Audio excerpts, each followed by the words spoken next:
ജിടെക്കിലെ digital marketing course മറ്റു സ്ഥാപനങ്ങളിൽ നിന്ന് എങ്ങനെയാണ് വ്യത്യസ്തമാവുന്നതെന്ന് ചോദിച്ചു കഴിഞ്ഞാൽ ചുരുങ്ങിയ വാക്കിൽ നിങ്ങൾ ഏറ്റവും ഒരു എക്സാമ്പിൾ ആണ് ഞാൻ ആദ്യം പറഞ്ഞായിരുന്നു. നമ്മളിപ്പോ ഏത് ഇൻസ്റ്റിറ്റ്യൂട്ട് നമ്മൾ പഠിക്കാൻ പോയാലും ഇവിടെ നമ്മൾ ആദ്യം നോക്കേണ്ടത് നമ്മൾ വർക്ക് ചെയ്യാൻ പോകുന്ന കമ്പനി അല്ലെങ്കിൽ നമ്മൾ വർക്ക് ചെയ്യാൻ പോകുന്ന രാജ്യം ഏതാണ് നമ്മൾ ഫസ്റ്റ് മനസ്സിലാക്കണം.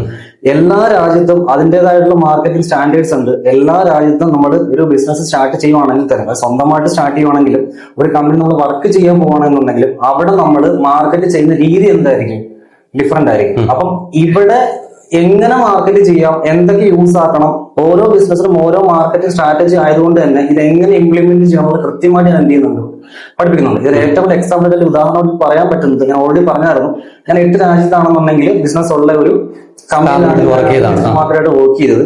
അപ്പം ഈ ഓരോ സ്ഥലത്തും നമ്മുടെ മാർക്കറ്റിംഗ് കോൺസെപ്റ്റ്സ് മാർക്കറ്റ് സ്ട്രാറ്റജി എന്തായിരിക്കും, ഡിഫറെന്റ് ആയിരിക്കും. അപ്പം എനിക്ക് കൊടുക്കാൻ പറ്റുന്നത് ഈ പറയുന്നതാണ് ഇപ്പൊ എന്ത് ചെയ്യാൻ വേണ്ടി പറ്റും, ഇവർക്ക് ഓരോ രാജ്യത്തും എങ്ങനെയാണ് നമ്മൾ ഈ മാർക്കറ്റിംഗ് ഇംപ്ലിമെന്റ് ചെയ്യേണ്ടത്, ഈ സ്ട്രാറ്റജീസ് ഇംപ്ലിമെന്റ് ചെയ്യേണ്ടത് കൃത്യമായിട്ട് പറഞ്ഞു കൊടുക്കുന്നത് കൊണ്ട് തന്നെ ഇവർക്ക് എന്ത് ചെയ്യാൻ വേണ്ടി പറ്റും, ഏത് സ്ഥലത്ത് പോയാലും എങ്ങനെയാണ് ഇത് പ്രോപ്പറായിട്ട് ഇംപ്ലിമെന്റ് ചെയ്യേണ്ടതെന്ന് പറയാൻ വേണ്ടി പറ്റും. ഇനി അടുത്തൊരു കാര്യം, എന്തുകൊണ്ട് മറ്റുള്ള സ്ഥലത്ത് നിന്ന് നമ്മൾ ഡിഫറെന്റ് ആവുന്നു. അതായത് ഇപ്പൊ മോസ്റ്റ്ലി ഇപ്പൊ നോക്കുകയാണെന്നുണ്ടെങ്കിൽ ഏതൊരു ഇൻസ്റ്റിറ്റ്യൂട്ടിലും ഞാൻ ആദ്യം പറഞ്ഞിട്ട് തന്നെ ഒരു ഷോർട്ട് ടൈം ആയിട്ടുള്ള ഒരു എക്സ്പീരിയൻസ് ഉള്ള ആൾക്കാരായിരിക്കും എന്ത് ചെയ്യുക, പഠിപ്പിക്കുക. അത് മാത്രമല്ല വെൽ എക്സ്പീരിയൻസ് ആയിട്ടുള്ള ആൾക്കാരെ ടീച്ചിങ്ങിലേക്ക് വരാനുള്ള ചാൻസസ് എന്തായിരിക്കും, കുറവായിരിക്കും. അപ്പൊ എന്റെ കാര്യം വെച്ച് കഴിഞ്ഞാൽ ഞാൻ ഈ ഒരു ഫീൽഡിലേക്ക് വരാനുള്ള മെയിൻ റീസൺ എനിക്ക് പാഷൻ ഉള്ളതുകൊണ്ട് ഈ ഒരു ഫീൽഡിലേക്ക് വന്നത്. ബട്ട് എല്ലാവർക്കും എന്തായിരിക്കത്തില്ല, അങ്ങനെ ആയിരിക്കത്തില്ല. അപ്പം ഇവിടുന്ന് എണ്ണം എടുത്ത് നമ്മൾ പല ഇൻസ്റ്റിറ്റ്യൂട്ട് നോക്കുമ്പോഴും ഉള്ളൊരു സാഹചര്യം ഇത് തന്നെയാണ്. അതായത് ടീച്ചിങ്ങിലേക്ക് വരുന്ന പല കുട്ടികളും അല്ലെങ്കിൽ പല ആൾക്കാരും എന്തായിരിക്കും ഒരു ഷോർട്ട് ടൈം പഠിപ്പിക്കാൻ വേണ്ടി പഠിപ്പിക്കുന്ന ഒരാളുടെ അടുത്ത് നിന്നും പഠിപ്പിക്കാൻ അത്രയും ഇഷ്ടമുള്ള ഒരാളുടെ അടുത്ത് പഠിക്കുന്ന രണ്ടായിരിക്കും.